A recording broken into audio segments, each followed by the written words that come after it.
the story, the fantastically true story of Herbert A. Philbrick, who for 9 frightening years did lead 3 lives. Average citizen, high-level member of the Communist Party, and counter-spy for the Federal Bureau of Investigation. For obvious reasons, the names, dates, and places have been changed, but the story is based on fact. You're about to see the Communist Party's complete disregard for human rights as they effect their plan of sabotage.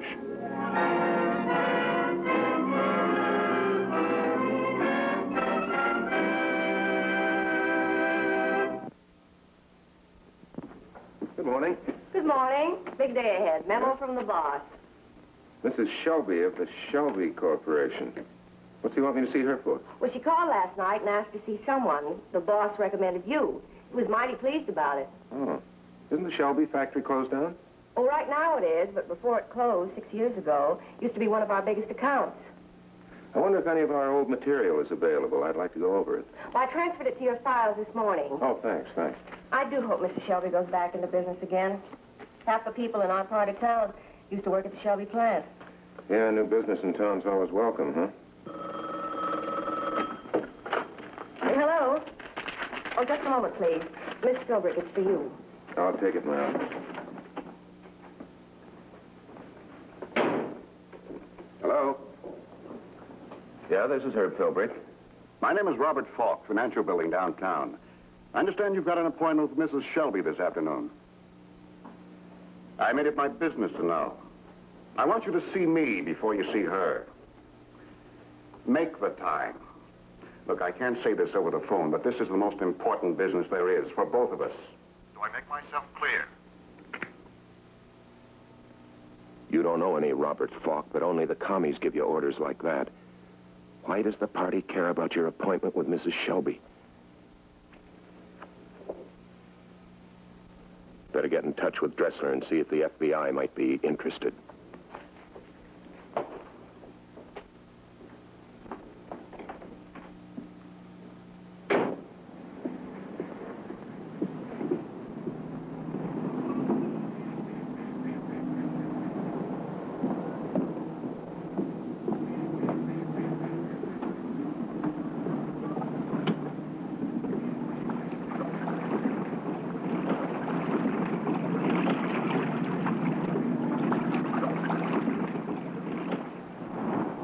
You'll be moving into high-class circles with this man, Falk.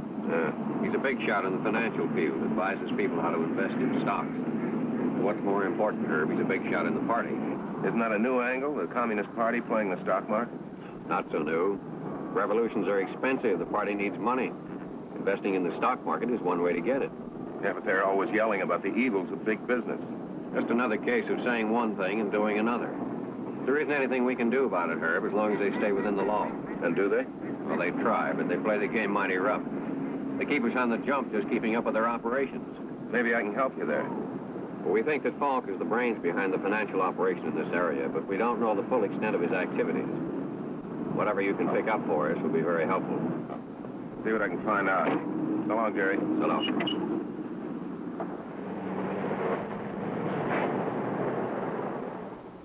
In every country we've taken over, we've needed money. Lots of it. Money to buy information, money to get to corrupt officials, money to run political campaigns, money to buy arms. The stock market is one good source of that money. Well, what's your approach to this thing? I'm afraid I'm kind of an amateur when it comes to manipulating stocks. And in the stock market, you're either a bull or a bear. The bull buys stocks in hopes they go up. The bear sells stocks, sells short, as they say, in hopes the stock goes down. I'm afraid I don't quite understand the mechanics of making money out of stocks that are falling. Selling short means selling stock you don't own yet. Of course, to do this, you first have to have an account or credit with a broker. Well, how can you deliver stocks that you don't own? You can't. You merely contract through your broker to deliver at the market price. You hope that by the time you have to deliver the stock, it will have fallen in value so that you can buy it for less than you contracted to deliver it for. Let me see now. If a stock is at $10 and I sell short, then I get $10 in return for a promise to deliver that stock at some later date. That's right. Now, if the stock drops to, say, $1 a share, you buy it for $1 and deliver it at the contracted price of $10. Obviously, you've made $9. Yeah, but isn't that kind of risky? What if the stock goes up? Selling short is the riskiest financial maneuver there is. That's why when I pick a company to die, I make sure it does die. Like Shelby Corporation. Let's take a look at this chart over here. Shelby stock a month ago, out of production, 50 cents a share. Then I started seeing Mrs. Shelby, encouraging her, offering a loan, even buying a few shares. The word got around that Shelby might reopen. The stock climbed. Now it's at $2 a share. I've driven it up so I can make big money when it crashes. How high do you think you can force it? To here, at about $6, I sell short. And then you make sure that the stock goes down. Exactly. I tell Mrs. Shelby no loans available. The word gets out, the stock crashes, and the party makes a fortune. And a lot of other people lose a lot of money. All the better, just so long as the party gets what it's after. Your job, Philbrick, is to encourage Mrs. Shelby in her illusions. Golly, I don't even know what she wants to see me about. By the way, does she know you and I are acquainted? No. She's used your firm before, hasn't she? Yeah, a long time ago. Well, I had nothing to do with her decision to use it again. I'm merely exploiting that decision. Incidentally, before I had you up here this morning, I studied your party record. It's an excellent one. Oh, thank you. I'm sure you'll find, Philbrick, that this assignment is a rewarding one. By destroying that lady's dream, you'll bring the day closer when we can destroy American business itself. Yeah.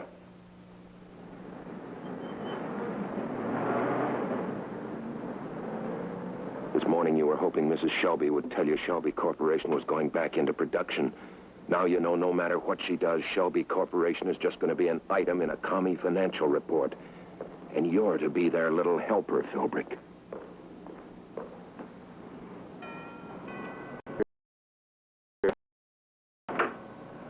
Hello. Hello, I have an appointment with Mrs. Shelby. Oh, Mr. Philbrick, we've been expecting you. Come in. Is Mrs. Shelby ill? Yes, she's had difficulty getting around lately. She decided she should keep a nurse handy all the time. I'm it. You can come right in, Mr. Philbrick. The door's open. Mrs. Shelby, may I present Mr. Philbrick? I'm very pleased to meet you, Mr. Philbrick. Honored to know you, Mrs. Shelby. Please sit down. Thank you. I was told that you were your firm's most promising young executive. Well, I wouldn't say that. Now, there's no need to be modest. I made careful inquiries about you before accepting you for what I consider a very important job. I'm planning on reopening the Shelby factory, and I will need lots of help. Well, I'll do whatever I can, Mrs. Shelby. 5,000 men and women used to work in the different shops before my husband died. It gave employment to 5 generations of skilled workers. It's long been a dream of mine to see the factory busy again. Was your husband's death the reason the business failed? Oh, the experts gave a lot of reasons about reconversion and changing markets. But if he'd lived, he'd have had the answers. He must have been a brilliant man. He just worked hard. He gave his life to the business. The day they told me the factory was closing, I vowed I wouldn't rest until it was opened again. And what are the chances? They're really very good, aren't they, Mrs. Shelby? Yes, I suppose they are. Patty's been taking an interest in the matter. She's been very encouraging. Seeing the factory in business again would be the best possible thing for Mrs. Shelby's health. Yes, I think I see exactly what you mean. A well-known financial figure, Robert Falk, is arranging for a very large loan for me. But I still have to convince the board of directors. That's where I hope you can help me. Well, I certainly will help you in any way I can. I want a market analysis and a prospective advertising campaign so I can show the directors there's still a market for Shelby products. With that and the loan Mr. Falk is arranging, we will be back in business. What do you think, Mr. Philbrick? Am I just a dreamer? If it weren't for dreamers like you, Mrs. Shelby, American business wouldn't be what it is today.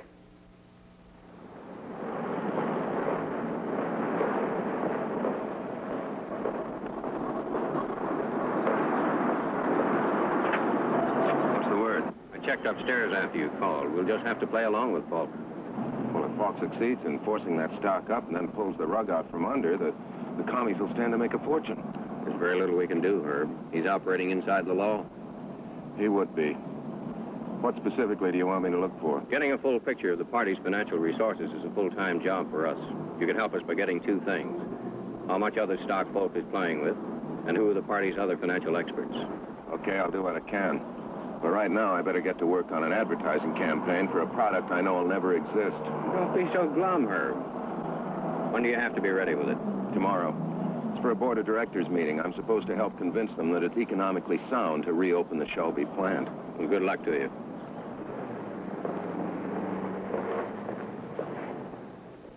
Yes, Mr. Philbrick. The material you gave was beyond my expectations. It helped convince the board of directors. They voted to reopen the plant. When? Well, as soon as the final arrangements with Mr. Falk can be concluded. Yes, Mrs. Shelby, I'm very happy for you. Oh, yes, we'll be delighted to have your future business. Thank you. And in the meantime, good luck, Mrs. Shelby. Bye. You feel like a heel, Philbrick, but there's nothing you can do about it. Better go see Falk and get the inside track on his next move.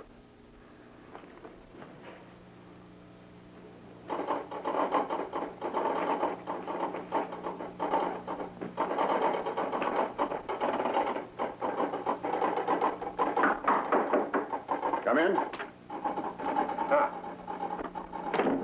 Good morning, Mr. Falk. Glad to see you, Philbrick. I heard about the board meeting. Mrs. Shelby called me to tell me the good news. Good for us.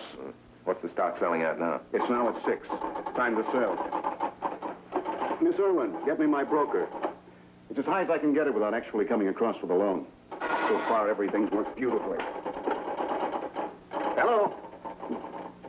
Just fine. How are you? Good. Sal Shelby Corporation short for me. 50,000 shares. You just do it. Right. You're watching an old-fashioned stock market killing, the kind that never was ethical. But for commies, nothing is unethical if it gains their end. Thank you. Well, we're committed. This afternoon, I'll inform all the investors there'll be no loan for the Shelby Corporation. Mm-hmm. And then what? When the market opens in the morning, they all start dumping their stock. The stock crashes. For every point it drops, the Communist Party of America makes $50,000.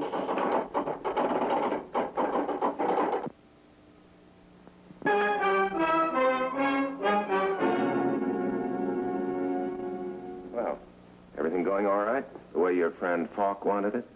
Did Falk tell you we're working together? He didn't have to. I don't suppose it matters now. I think we're getting what we want. Well, I think you've done well. Thanks. This is the first time the party ever asked me to do anything like this, undercover work. I'm glad they're satisfied. Well, there'll be more assignments for you now. That's right. With Falk, he says there are several other projects he can use me on. Yeah, I'm sure there will be. Now, would you announce me to Mrs. Shelby?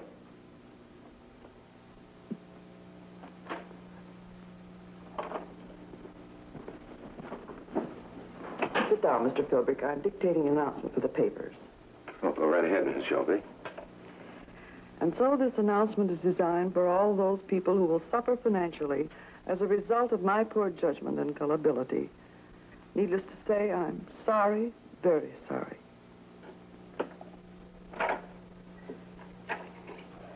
You could listen to the rest of it at your office. Then you're quite sure there's no hope? I've been fooled very badly. When the market opens, Shelby stock will start to drop fast. In a few hours, it'll be worthless. Isn't there any way you could force the stock up instead of down? There is, but the banks don't think we are a good risk. Have you tried them all? There's no use. I'm sorry, Mrs. Shelby. I wish there was something I could do to help. There isn't, Mr. Philbrick. Thank you for coming. Have you an appointment? No, but I think she'll see me. You know him, Philbrick. He's FBI. Don't show it. Stay away from him. Just give this to her. Could you please wait?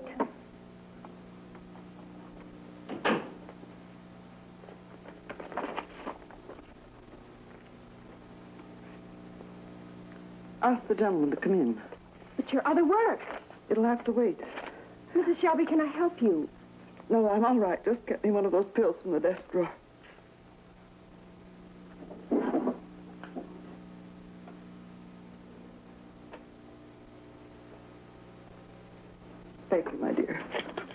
You want me to stay in here with you? Oh, that won't be necessary.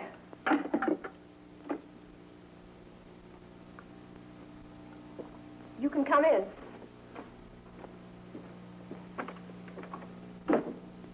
I don't like it, his being here. Why not? Who is he? I don't know. That's the trouble. Well, he's probably just a business acquaintance. I know all her business acquaintances. She acted very strangely. She wouldn't let me see the message she sent in. I'm worried. It's good for you to worry, comrade. It keeps you alert. And Mrs. Shelby will bear watching. She's a fighter. If you find out what that man's name is, let me know right away.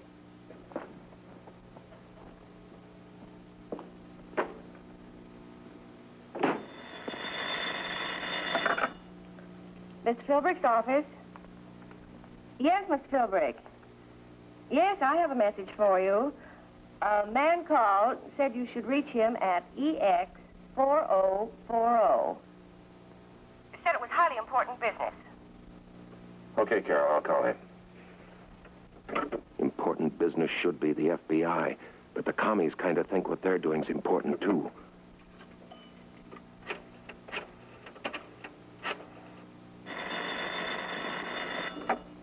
Yes? Oh, I had to get in touch with you, but I didn't want to leave my bureau number. Can I see you right away? Yes, there. Okay.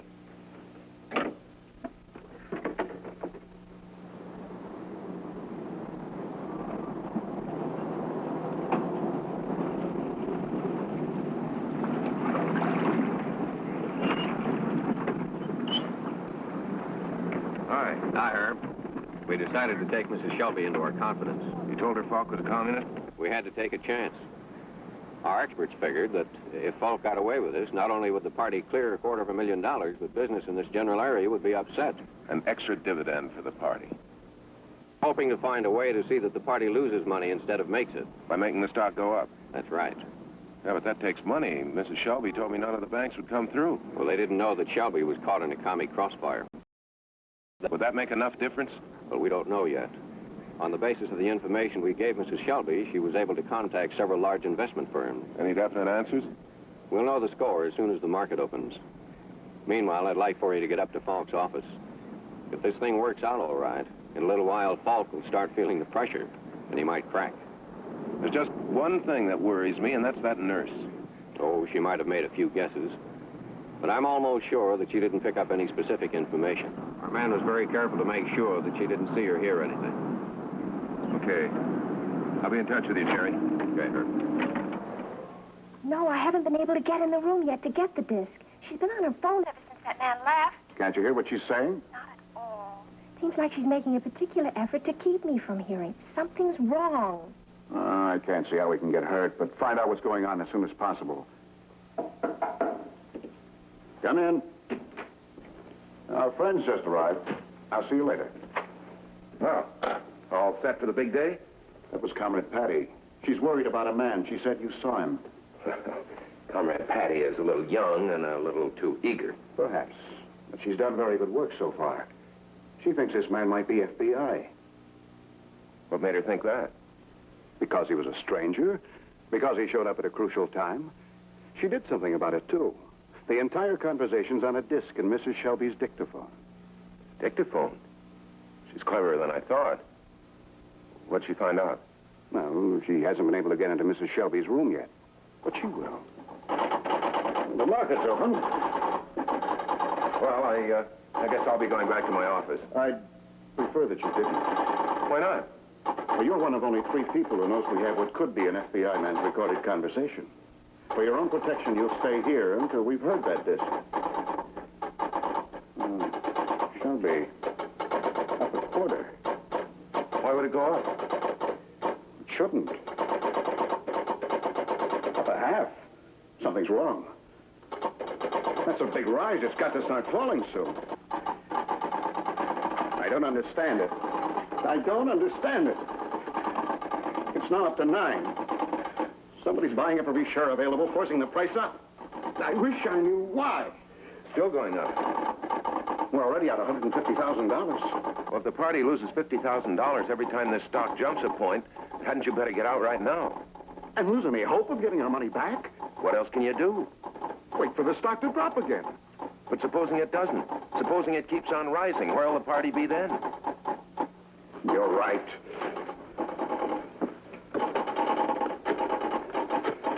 It's the first time I've ever been caught this way. Hello, Falk speaking. Close me out on the Shelby deal. That's what I said. Well, let me know how much. Thank you. I've been in this business a long time. I've never taken such a beating. Well, you'll make it back. How? What is lost is lost. Well, doesn't the party have other stocks? Of course, but what does that have to do with it? The party does not stand for failure.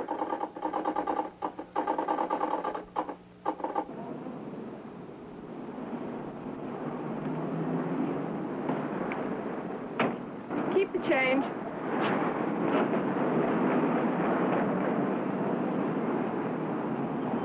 The more I think of it, Philbrick, the more I'm sure this wasn't an accident. There was a reason for Shelby to go up like that. Come in. I just got this. I hurried down with it. Have you heard it yet? No, I couldn't, not in the house. How are we doing on the exchange? We've lost a fortune. I was afraid something funny was happening, and I couldn't find out what. You failed miserably. You were supposed to keep me fully informed of what went on in that house, and you failed. It's on the disc. Well, what good does that do us now? We can at least find out what happened. We'll see.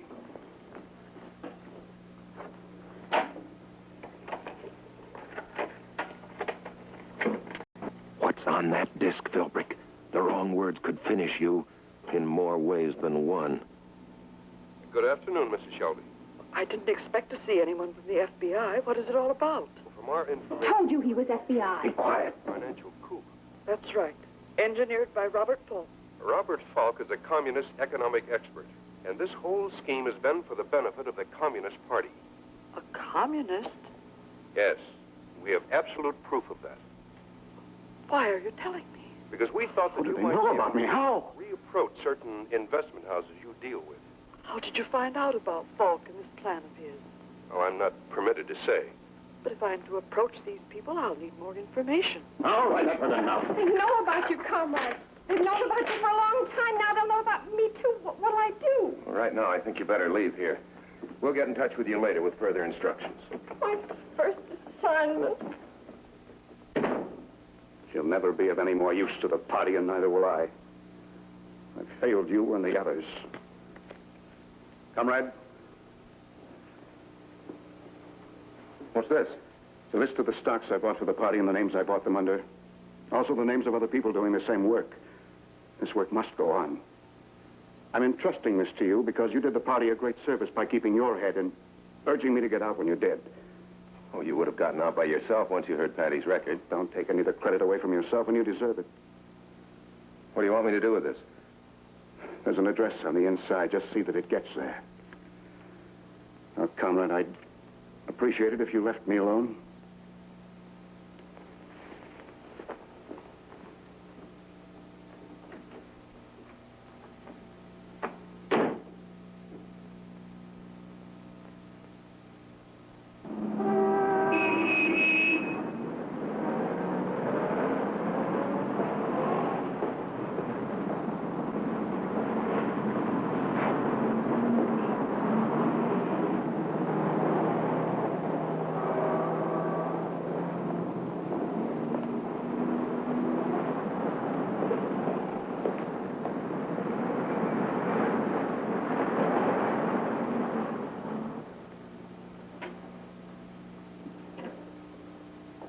Nice selection of merchandise. They have exactly what you're looking for. Oh? Who came to Mrs. Shelby's rescue? 3 different investment houses? Well, I'd say that was a real patriotic gesture. Well, not entirely. They're going to reopen the plant. And they'll see that Mrs. Shelby has sufficient and competent help to make it go. This is absolutely going to kill Falk. If it kills him, then he'll die in jail. He's been cheating his other customers to pay for his party stock purchases. Hey, I'll need that book back again. It's going somewhere else. You'll have it back in an hour. Oh, and Jerry, why don't you send me a small check, say for $50,000? I'm thinking of playing the stock market a little bit. 50,000 wouldn't half pay you, Herb. Don't worry, Jerry, I'm paid. I'm well paid. Knowing which stocks were owned by the party, the FBI was able to keep a close check on communist finances and prevent Red attempts to profit at the expense of American business. Next week, another story of communist activities from the files of Herbert A. Philbrick, counter-spy, a man who for 9 years posed as a member of the Communist Party.